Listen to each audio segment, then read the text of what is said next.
Assembly, where members have threatened a go-slow in Parliament over the Constituency Development Fund standoff between the legislature, the executive and the judiciary. The lawmakers have already debated a new law to change the constitution to increase their allocation, have made demands that the executive disburse the fund before they go on recess. Stephen Latour now reports. The CDF standoff boiled over in the National Assembly Thursday afternoon ahead of the long recess scheduled in a month's time. Members were united across the aisle as they dared Treasury CS Njuguna Ndung'u to delay the disbursement of the CDF, threatening to cripple business in Parliament. And may I also dare say, Mr. Speaker, and this is not into threat, that failure to do that, I will be moving members of the House to refrain from any talk of recess, firstly, and secondly, to refrain from any engagement on any business. Until and unless NGCDF funds are disbursed, there is nobody in the executive who should imagine that you are doing any member of Parliament any favor by disbursing CDF. CDF funds are funds that are going directly to the people. The Supreme Court declared CDF unconstitutional in August this year, throwing National Assembly members in the 13th Parliament under the bus. Now the lawmakers are on a catch-22 situation. Our people are waiting for us not to go on recess.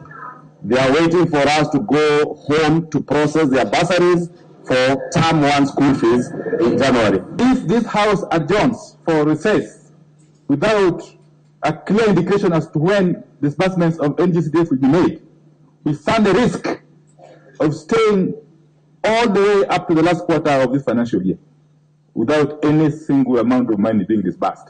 And yet, as we speak, nobody has told us why no money is being disbursed. Majority Leader Kimani Ichung'wah called on MPs who had not tabled names of fund managers to do so as soon as they can. And in any case, Honorable Speaker, NGCDF is not disbursed to the committee. It is disbursed to the fund manager.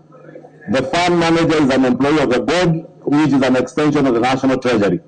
So there is absolutely no reason why the National Treasury should not be disbursing our CDF. Speaker Moses Wetangula, in a spirited attempt to settle the dust at least for now, directed the Majority Leader and chairs of Finance and Budget Committees to walk to Treasury and seek audience with Treasury Cabinet Secretary. Majority Leader, I'll give you an opportunity, perhaps together with the Chair of Budget and Finance, to engage the Cabinet Secretary for Treasury, and I'll give you an opportunity on Tuesday afternoon to make a formal statement out of that engagement so that you can be able to guide the House accordingly. Following the annulment by the Apex Court, MPs through Matungulu MP Stephen Mule have now a new draft bill in motion to amend the constitution to anchor CDF in law.